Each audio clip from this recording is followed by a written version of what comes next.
Buon pomeriggio da Bologna. Cominciamo la riunione di oggi con la prima corsa riservata a puledri di 2 anni. Sono in 9 al via.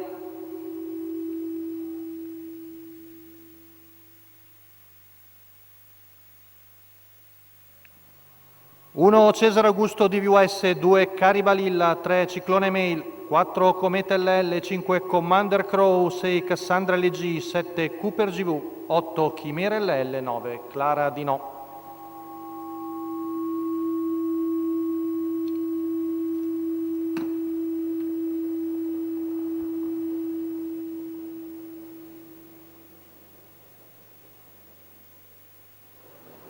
Stacco della macchina, veloce, Cassandra LG, cerca di prendere il comando ma gli rientra Caribalilla lungo la corda.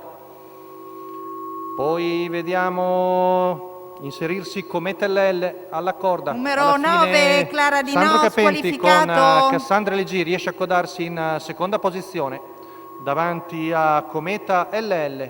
Poi vediamo Caribalilla in quarta.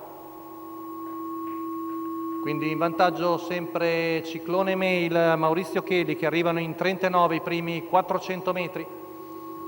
Siamo sulla seconda curva, sempre fila indiana, con in vantaggio Ciclone Mail.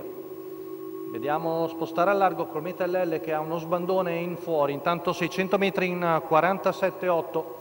Siamo al passaggio davanti alle tribune con in vantaggio Ciclone Mail a precedere Cassandra LG davanti a Caribalilla, poi l'otto di Chimera LL a precedere Commander Crow. Intanto il giro va via in 1.38, 16 la frazione qui davanti alle tribune. Siamo sulla penultima curva, sempre in vantaggio il figlio di Mago d'Amore con Maurizio Cheli in sulchi seguito da Cassandra LG. Curva passata in 16,4, il chilometro in 1,22, retta di là, Ciclone Mail in vantaggio su Cassandra LG, sposta all'esterno Caribalilla che viene decisa, poi lungo la corda l'otto di Chimera LL, retta di là passata in 15,6, ultima curva, sempre in vantaggio Ciclone Mail affiancato da Caribalilla, prova ad avanzare anche Chimera LL che sposta in terza ruota.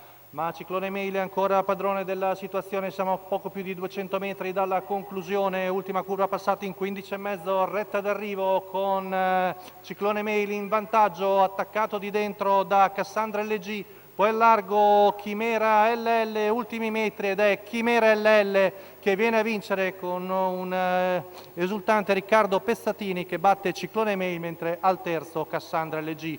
1.17 la media al chilometro per Chimera LL, Riccardo Pezzatini alla guida e al training e anche alla proprietà. Bella vittoria per questa figlia di Equinox B e Gigliola Caff che ha spostato in terza ruota ai 300 finali. E vedete, viene a battere il battistrada Ciclone Mail, mentre terza lungo la corda Cassandra LG.